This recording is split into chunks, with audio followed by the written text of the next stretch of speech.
সাম্প্রতিক আপনারা দেখেছেন সন্ত্রাসী সংগঠন এর নেতা চিন্ময় কৃষ্ণ দাসকে রাষ্ট্রদ্রোহী মামলায় গ্রেফতার এবং জামিন নামঞ্জুর হওয়ায় সারা দেশে চাঞ্চল্যকর পরিস্থিতি তৈরি হয়। চট্টগ্রাম আদালত প্রাঙ্গণে ইসকন সন্ত্রাসী সদস্যরা প্রকাশ্যে একজন নিরীহ আইনজীবী মোহাম্মদ সাইফুর রহমান আলিফকে নির্মমভাবে কুপিয়ে হত্যা করে। আপনারা দেখেছেন জাতীয় পতাকাকে অবমাননা করে তাদের সন্ত্রাসী গেরুয়া বাহিনী, যা একটি স্বাধীন রাষ্ট্রের স্বাধীনতা অস্বীকার করার শামিল।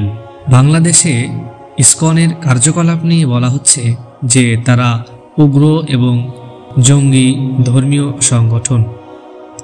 ইসকন সদস্যরা নিজস্ব মন্দিরগুলোতে পুজোর বাহিরেও নানাভাবে নিজেদের মত আদর্শ ছড়িয়ে দিয়ে থাকেন।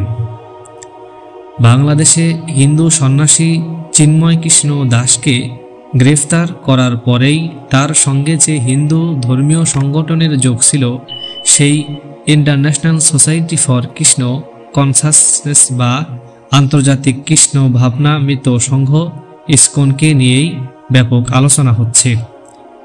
ইসকন উগ্র ধর্মীয় মতবাদ প্রচার করে থাকে। ইসকন যেসব দেশে নিষিদ্ধ ঘোষণা করা হয়েছে সেই সব তথ্য তুলে ধরে বাংলাদেশেও সংগঠনটিকে নিষিদ্ধ করা অতি গুরুত্বপূর্ণ। যদিও বৃহস্পতিবার বাংলাদেশ হাইকোর্ট ইসকনকে নিষিদ্ধ করার আবেদন আমলে নেয়নি। ইসকন আসলেই হিন্দু ধর্ম প্রচার করে না, তা বোঝা যায় একটু ইন্টারনেট ঘাঁটলেই। বাংলাদেশে ইসকন কি চায় ও কি করে?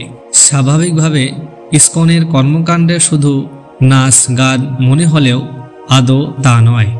ইসকনের কয়েকটি কাজ নিম্নে আলোচনা করা হলো। ১. বাংলাদেশে সাম্প্রদায়িক সংগঠন তৈরি করে উগ্র হিন্দুত্ববাদের বিস্তৃতি ঘটানো, যেমন জাতীয় হিন্দু মহাজোট, জাগো হিন্দু, বেদান্ত ইত্যাদি সংগঠন তাদের রয়েছে। বর্তমান অনলাইন জগতে যে ধর্ম অবমাননা হয় তার 90% করে ইসকন সদস্যরা। ২. বাংলাদেশে সনাতন মন্দিরগুলো দখল করা এবং সনাতনদের মেরে পিটিয়ে তাড়িয়ে দেওয়া, যেমন স্বামীবাগের মন্দিরটি আগে সনাতনদের ছিল, পরে ইসকনরা কেড়ে আগের সনাতনদের তাড়িয়ে দেয়। এছাড়া পঞ্চগড়ে সনাতনদের পিটিয়ে এলাকা ছাড়া করে ইসকন সংগঠনের সদস্যরা। ঠাকুরগাঁও সনাতন হিন্দুকে হত্যা করে মন্দির দখল নেয় ইসকন সদস্যরা। এছাড়াও অতি সম্প্রতি সিলেটের জগন্নাথপুরে সনাতনদের রথযাত্রায় হামলা চালিয়েছে ইসকন নেতা মিন্টু ধর। ৩. বাংলাদেশের মসজিদগুলোতে সাম্প্রদায়িক হামলা করা।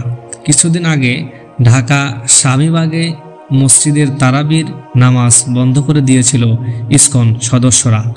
নামাজের সময় ইসকনের গান বাজনা বন্ধ রাখতে বলায় তারা পুলিশ ডেকে এনে তারাবির ওপর নিষেধাজ্ঞা জারি করে।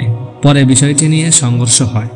৪. বাংলাদেশে সাম্প্রতিক সময়ে চাকরিতে প্রচুর হিন্দু প্রবেশ করিয়ে দেশকে সর্বদা ভারতের বলয়ে রাখার চেষ্টা করা। ৫. সিলেটে রাগিব রাবিয়া মেডিকেল কলেজের ইস্যুর পিছনে রয়েছে ইসকন।